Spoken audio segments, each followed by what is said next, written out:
ഞാനൊരു ടെക്കോർന്ന് മലയാളം ചാനലിന്റെ പുതിയൊരു വീഡിയോയിലേക്ക് എല്ലാവർക്കും സ്വാഗതം. ഒരുപാട് ആളുകൾ നമ്മുടെ അടുത്ത് ചോദിച്ചിട്ടുള്ള ഒരു കാര്യമാണ് ഈ 3-phase ഇൻഡക്ഷൻ മോട്ടർ, അതിന്റെ മെയിൻ്റെനൻസിൽ എന്തൊക്കെ കാര്യങ്ങളാണ് ശ്രദ്ധിക്കേണ്ടതൊക്കെ. അപ്പം ഇന്നത്തെ വീഡിയോ അതിനെക്കുറിച്ചാണ്. അപ്പം നമുക്കിതൊരു ഇന്റർവ്യൂവിനും ഒക്കെ കാര്യങ്ങളൊക്കെ പോകുമ്പോഴത്തേക്കും നമുക്ക് ഒരുപാട് ഉപകാരമായിട്ടുള്ള ഒരു വീഡിയോ ആണ്. അപ്പോൾ വീഡിയോയിലേക്ക് പോകാം. എന്താണ് ഇൻഡക്ഷൻ മോട്ടർ? ഇൻഡക്ഷൻ മോട്ടർ എന്താണെന്നും അതിന്റെ ഡീറ്റെയിൽസും കാര്യങ്ങളൊക്കെ നമ്മൾ മുമ്പ് വീഡിയോകളിലൊക്കെ ഒരുപാട് പറഞ്ഞിട്ടുണ്ട്. അപ്പം 3-phase ഇൻഡക്ഷൻ മോട്ടർ നമുക്കറിയാം, ഇൻഡസ്ട്രികളിലൊക്കെ എന്ന് പറഞ്ഞു കഴിഞ്ഞാൽ കണ്ടിന്യൂസ് ആയിട്ട് റൺ ആയിക്കൊണ്ടിരിക്കുന്ന മോട്ടേഴ്സാണ്. അപ്പോൾ കണ്ടിന്യൂസ് ആയിട്ട് റൺ ആയിക്കൊണ്ടിരിക്കാൻ വേണ്ടിയിട്ട് ഇടയ്ക്ക് ബ്രേക്ക് ഡൗൺ ഒക്കെ ഉണ്ടാകാതിരിക്കാൻ വേണ്ടിയിട്ട് നമുക്ക് ഏറ്റവും കൂടുതൽ ആവശ്യമായിട്ടൊരു കാര്യമാണ് പ്രിവെന്റീവ് മെയിൻ്റെനൻസ് എന്ന് പറയുന്നത്. എന്താണ് പ്രിവെന്റീവ് മെയിൻ്റെനൻസ്? പ്രിവെന്റീവ് മെയിൻ്റെനൻസ് എന്ന് പറഞ്ഞു കഴിഞ്ഞാൽ ഒരു ബ്രേക്ക് ഡൗൺ ഉണ്ടാകുന്നതിന് മുമ്പായിട്ട് നമുക്ക് മെയിൻ്റെനൻസ് ചെയ്ത് അത് ബ്രേക്ക് ഡൗണിൽ നിന്ന് രക്ഷിക്കുന്നതിനാണ് ആ പ്രക്രിയയാണ് പ്രിവെന്റീവ് മെയിൻ്റെനൻസ് എന്ന് പറയുന്നത്. അതേപോലെ തന്നെ പ്രിവെന്റീവ് മെയിൻ്റെനൻസിൽ എന്തൊക്കെ കാര്യങ്ങൾ ശ്രദ്ധിക്കണം, പ്രിവെന്റീവ് മെയിൻ്റെനൻസ് എങ്ങനെ ചെയ്യണം എന്നൊക്കെ നമ്മൾ ആദ്യം തന്നെ ശ്രദ്ധിക്കും. പ്രിവെന്റീവ് മെയിൻ്റെനൻസിന് നമുക്ക് ഓപ്പർച്യൂണിറ്റി മെയിൻ്റെനൻസ് എന്ന് വിളിക്കാം. അതായത് നമുക്കൊരു ഓപ്പർച്യൂണിറ്റി കിട്ടുവാണ് ഒരു ബ്രേക്ക് ഡൗൺ ഉണ്ടാവാതിരിക്കാതെ നമുക്ക് നമ്മുടെ എക്യുപ്മെന്റിനെ മെയിൻ്റെനൻസ് ചെയ്ത് ബ്രേക്ക് ഡൗണിലേക്ക് പോവാതെ രക്ഷിക്കാൻ വേണ്ടിയിട്ടുള്ള ഒരു പ്രോസസ്സിനാണ് നമ്മൾ ഓപ്പർച്യൂണിറ്റി മെയിൻ്റെനൻസ് അല്ലെങ്കിൽ പ്രിവെന്റീവ് മെയിൻ്റെനൻസ് എന്ന് പറയുന്നത്. ഈ പ്രിവെന്റീവ് മെയിൻ്റെനൻസിൽ വരുന്നതിന് മുമ്പായിട്ട് നമുക്ക് ഡെയിലി ചെക്ക് ലിസ്റ്റ് നമ്മളൊരു മോട്ടർ അല്ലെങ്കിൽ നമ്മുടെ എക്യുപ്മെന്റ്, ഇപ്പം നമ്മളിവിടെ എടുത്തിരിക്കുന്ന 3-phase ഇൻഡക്ഷൻ മോട്ടറാണ്. അപ്പോൾ ഇൻഡക്ഷൻ മോട്ടറിന്റെ മെയിൻ്റെനൻസ് ചെക്ക് ലിസ്റ്റ് നമ്മൾ പ്രോപ്പറായിട്ട് മെയിൻറ്റെയിൻ ചെയ്ത് കഴിഞ്ഞാൽ തന്നെ നമുക്ക് പല ബ്രേക്ക് ഡൗൺസ് നമുക്ക് നല്ല രീതിയിൽ ഒഴിവാക്കാൻ പറ്റും. അപ്പോൾ നമുക്ക് എന്തൊക്കെ കാര്യങ്ങളാണ് ശരിക്കും ഈ ഡെയിലി ചെക്ക് ലിസ്റ്റ് ശ്രദ്ധിക്കേണ്ടത്?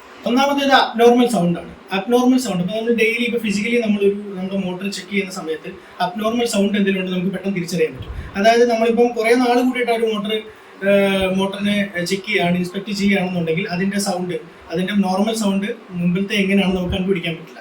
പക്ഷെ നമ്മൾ ഡെയിലി ആ മോട്ടറിനെ ഇൻസ്പെക്ട് ചെയ്തുകൊണ്ടിരിക്കുകയാണെന്നുണ്ടെങ്കിൽ നമുക്കറിയാൻ സാധിക്കും എങ്ങനെയാണ് അതിന്റെ സൗണ്ട്, അതായത് ഇന്നലത്തെ ഇന്ന് എന്ത് വ്യത്യാസം വന്നിരിക്കുന്നു. അപ്പോൾ ചെറിയ എന്തെങ്കിലും വ്യത്യാസങ്ങൾ നോർമലി മോട്ടറിന് സംഭവിക്കുക എന്ന് പറഞ്ഞു കഴിഞ്ഞാൽ ബെയറിങ്ങിന്റെ കംപ്ലൈന്റ് ആണ്. അപ്പോൾ ബെയറിങ്ങിന്റെ കംപ്ലൈന്റ് ഉണ്ടായി കഴിഞ്ഞാൽ, ബെയറിംഗ് ഡാമേജോ ചെറിയ ഡാമേജോ എന്തെങ്കിലും ഇപ്പോൾ ഉണ്ടായി കഴിഞ്ഞ് കഴിഞ്ഞാൽ, ലൂബ്രിക്കേഷൻ ഇഷ്യൂസ് ഇങ്ങനെയൊക്കെ എന്തെങ്കിലും ഉണ്ടായി കഴിഞ്ഞ് കഴിഞ്ഞാൽ ഉറപ്പായിട്ടും അവിടെ ഒരു വോയിസ് അല്ലെങ്കിൽ ഒരു നോയിസ്, അബ്നോർമൽ ആയിട്ടൊരു നോയിസിന്റെ ചെറിയ ഫീബിൾ ആയിരിക്കും നമുക്ക് ആദ്യം തുടക്കത്തിൽ അറിയാം. അപ്പോൾ നമുക്ക് തുടക്കത്തിൽ അറിഞ്ഞു കഴിഞ്ഞാൽ അതനുസരിച്ചിട്ട് നമുക്ക് ക്രിട്ടിക്കൽ സ്പെയർസ് അറേഞ്ച് ചെയ്ത് നമുക്ക് നമ്മുടെ പ്രിവെന്റീവ് മെയിൻ്റെനൻസിന് ടൈം 1 or 2 hours എടുത്തിട്ട് നമുക്ക് അതിന്റെ കാര്യങ്ങളൊക്കെ ചെയ്ത് അത് പ്രോപ്പർ കണ്ടീഷനിലേക്കാക്കി ബ്രേക്ക് ഡൗൺ ഒഴിവാക്കാൻ സാധിക്കും.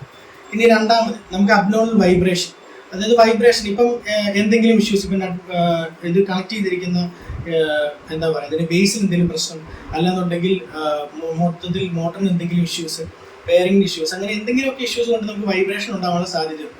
അപ്പോൾ ആ വൈബ്രേഷൻസും നമുക്ക് ഈ പറയുന്ന പോലെ തന്നെ ഇഷ്യൂസ് എന്താണെന്ന് മുമ്പ് കണ്ടുപിടിച്ചിട്ട് നമുക്ക് ആ ഇഷ്യൂ റിസോൾവ് ചെയ്ത് നമുക്കൊരു ബ്രേക്ക് ഡൗണിൽ ഒഴിവാക്കാനായിട്ട് സാധിക്കും.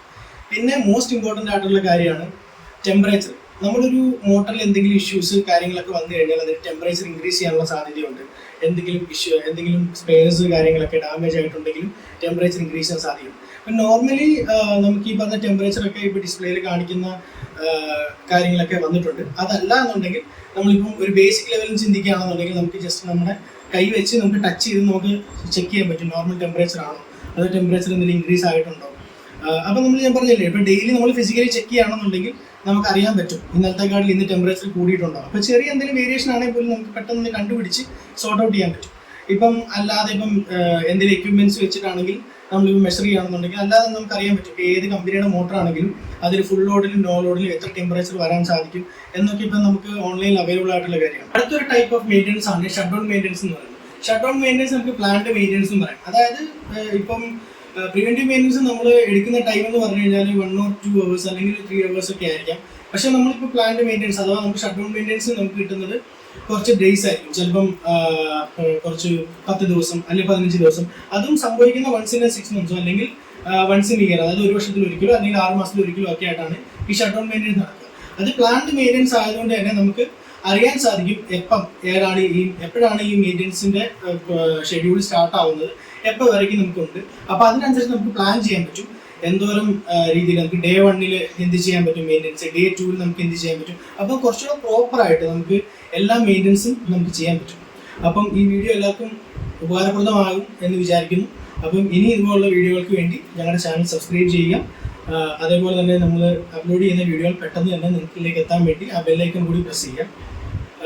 ഈ ഇപ്പോൾ ഈ പറഞ്ഞ മെയിൻ്റെനൻസിൽ അല്ലാതെ എന്തെങ്കിലും പോയിന്റ്സ് ആഡ് ചെയ്യണമെന്നുണ്ടെങ്കിൽ നിങ്ങൾ കമൻറ്റിൽ രേഖപ്പെടുത്തുക.